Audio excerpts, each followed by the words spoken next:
This announcement from VMware explains the background for this video. I already posted a video about Migrate to Proxmox as the first video for this series. This is the second one. We are going to talk about XCP-ng.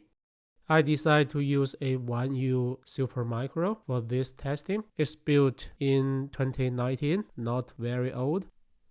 And it has just one Xeon CPU, one socket, 4 cores, and 8 threads. Perfect for a free ESXi build. Especially it has 6 10 gigabit RJ45 ports, which I need the most. So I choose this particular machine for today's testing. Start the installation process. You can see ESXi needs a lot of time just to show up the very first dialog, while the XCP-ng already started the installation process. But the ESXi quickly finished everything, while XCP-ng is still busy installing. At the end, XCP-ng needs 2.5 more minutes.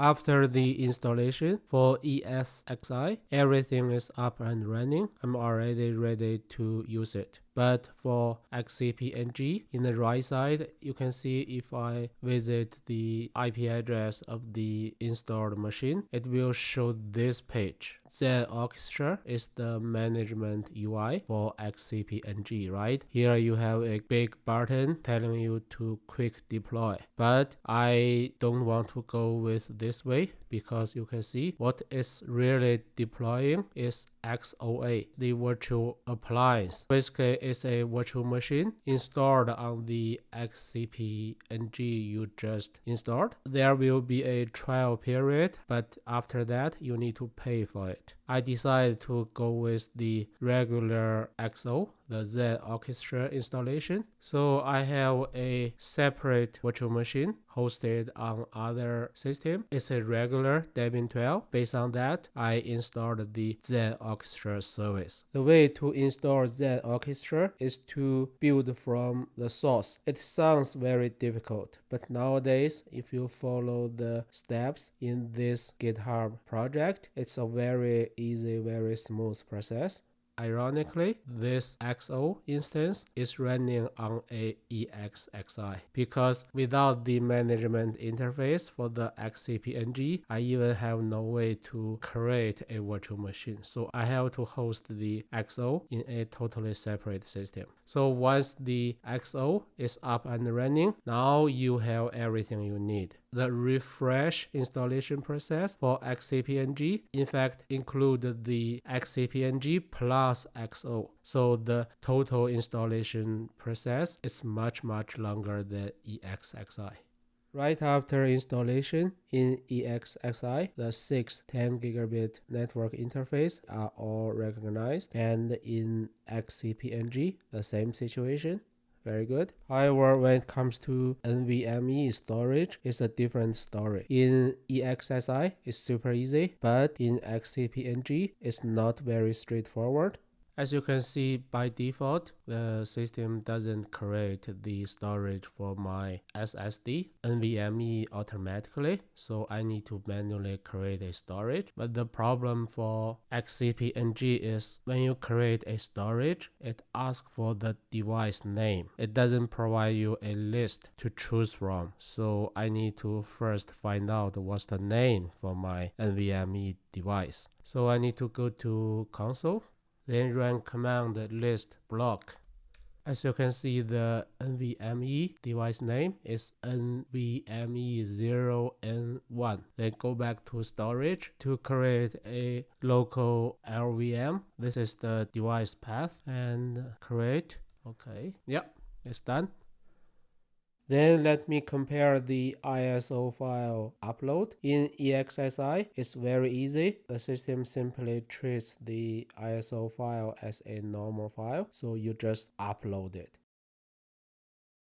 But in XCP-ng, it treats the ISO file as a separate storage. That makes the process a little bit complicated. So I click on the new menu item. Here you see storage. then I need to add a ISO storage. The host, select itself, the name, let me say ISOs, description, local ISO storage. Then for storage type, see the ISO shared storage is local. Then for path, I simply use a pre-existing folder under the operating system. It's medium. I'm just creating a storage using an existing folder. Then the system should allow me to upload the ISO file.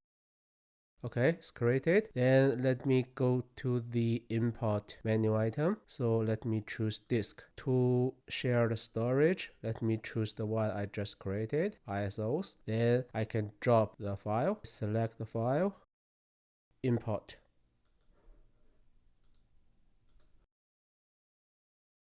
Yeah, the import is done. So the performance is much better than ESXi. Before installing a new VM, let me compare the system boot performance. You can see the ESXi already completed. XCP-ng took double the time. It's time to compare virtual machine creation. In both hypervisors, I created VM with the same hardware configuration, 8 CPU, 8 GB of memory, 10 GB network interface card shared with the management network, and 50 GB of hard drive. Now start the virtual machine installation. I picked Debian 12, the DVD ISO, as an example. So it seems the XCP-ng is a little bit faster. Okay, it's already done. It took ESXi 1 more minute. This is a surprise because we are talking about the same guest operating system, the same ISO file, but the installation time is very different. Now in the just installed virtual machine, let me compare the network performance. Start with ESXi. I use iPerf3. You can see the upload speed is more than 9 gigabits, pretty good. But for download, it's just 4 files, not very good. By the way, just to be fair, I haven't done any optimizations or changes regarding network. You may know if I, let's say, change the MTU, it may dramatically improve the performance for iPerf3, right? Then let's move on to the right side, XCP-ng. For upload, yeah, it's 9 gigabits, not too bad, but a little bit slower than ESXi. What about download? Yeah, this time is much better than ESXi, close to 8 gigabits. Next, let me compare system benchmark, more specifically CPU benchmark. I will run 8 threads CPU testing. To be honest, I don't expect any difference. Yeah, as expected, the results are almost identical. The last comparison for this video, the virtual machine boot time.